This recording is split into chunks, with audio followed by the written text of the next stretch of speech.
ఇప్పుడు రేవంత్ రెడ్డి అంటే ఆయన ఓ చిల్లర ఆయన ఇప్పటికీ చాలాసార్లు చిల్లర మాటలు మాట్లాడిండు. ఆయన మాటకు క్రెడిబిలిటీ ఉంది అసలు.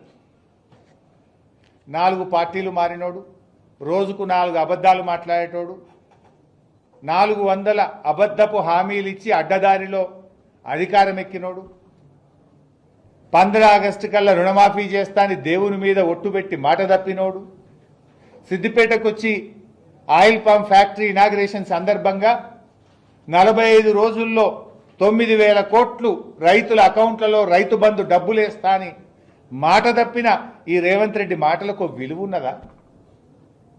అబద్ధాలు చెప్పుడు, అడ్డమైన మాటలు మాట్లాడుడు, అడ్డదారిలో అధికారాన్ని అనుభవించుడు, అబద్ధాల గారెడితో కాలం వెల్లదీసుడు తప్ప నువ్వు చేసింది ఏమైనా ఉన్నదా రేవంత్ రెడ్డి? దేవుని మీద ఒట్టుబెట్టి కనబడ్డ దేవుని మీద ఒట్టుబెట్టి రుణమాఫీ ఎగబెట్టింది నువ్వు కాదా? సిద్దిపేటకు వచ్చి 45 రోజుల్లో రైతు బంద్ వేస్తా అని 65 రోజులైనా రైతు బంద్ ఎగబెట్టింది నువ్వు కాదా? అసలు నువ్వు ఎన్ని అబద్ధాలు? అసలు 4 పార్టీలు మారింది నువ్వు, పూటకో పార్టీ మారి ఏ ఎండకు ఆ గొడుగు పట్టే రేవంత్ రెడ్డి నా గురించి మాట్లాడతాడా? నేను ఇప్పటికి 100 సార్లు చెప్పిన, నా జీవితం అంతా కేసీఆర్, నేను బతికున్నంత కాలం బీఆర్ఎస్ అని 100 సార్లు చెప్పినా, ఇంకా 100 సార్లు చెప్తా. నువ్వేంది చిల్లరోడివి? నువ్వు అసలు నీకు నా గురించి మాట్లాడే నైతికత తక్కువ ఉందా? ఇందాకే అన్న కదా, గురువింద గింజ తన కింద నలుపు తెలియదు అన్నట్టు పార్టీలు మారిన రేవంత్ రెడ్డి ఒకే పార్టీ జీవితం అంతా పుట్టుక బీఆర్ఎస్ లోనే, చావు బీఆర్ఎస్ లోనే అని గతంలో చెప్పినా మళ్ళీ చెప్తున్నా. కొత్తగా చెప్పేదేముంది?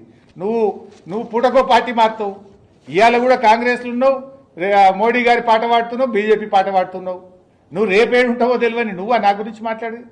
నైతికతకు నిజాయితీకి నేను కట్టుబడి ఈ రాజకీయాల్లో పనిచేసిన, విలువలతో ఉన్నాం. నీకో విలువలే లేవు నీకు. అసలు నీ ఇంటి పేరు మార్చుకో, యనుమల రేవంత్ రెడ్డి కాదు, అబద్ధాల రేవంత్ రెడ్డివి నువ్వు. నీ ఇంటి పేరు మార్చుకోవాలి నువ్వు. ఎన్నికలప్పుడు నువ్వు చెప్పినటువంటి అబద్ధాలు నమ్మే ప్రజలు మోసపోయిండ్రు.